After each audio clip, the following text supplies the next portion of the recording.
সেগুলো না হয় মানলাম, আর লাইট? দেখুন, লাইট আমি বসাই না এমনটা না। লাইট কেন লাগাইনি? লাইট লাগাইনি আপনাদের কথা ভেবে। আমি যদি পাড়ায় পাড়ায় লাইট লাগিয়ে দিই, সেই লাইটের জন্য আপনাদের ঘুম হবে না। আমি আপনাদের কথা চিন্তা করেই লাইটটা লাগাইনি। আর আমি যদি লাইট লাগিয়ে দিই, তাহলে চুরি হবে না।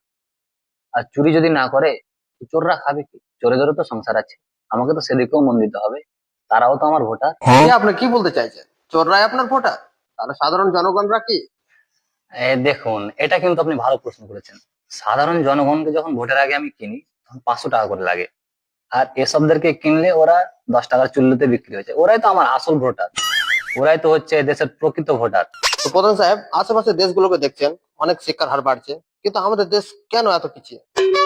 এই মাত্র আপনি একটা ভালো প্রশ্ন করলেন। আমরা চাইলে ভারতকে আমেরিকা বানিয়ে দিতে পারি, লন্ডন বানিয়ে দিতে পারি। বানাইনি কেন? সবাই যদি ওয়েস্টার্ন হয়ে যাবে, তবে দেশি কালচারটা মনে রাখবে কে? আর যেটা আপনি শিক্ষার কথা বললেন, আরে মশাই, সবাই যদি শিক্ষিত হয়ে যাবে, তবে তো আমাদের ব্যবসাটাই চলবে না। তো ধন্যবাদ প্রধান সাহেব, আপনাকে ধন্যবাদ। আপনি আমাকে এত মূল্যবান আপনার সময়টা দিয়েছেন। তো চলি প্রধান সাহেব, আমাদের দুর্ভাগ্য না, সরি, আমাদের সৌভাগ্য আপনার মতো নেতা আমরা পেয়েছি। আপনি এইভাবে আমাদের দেশটাকে এগিয়ে নিয়ে যান।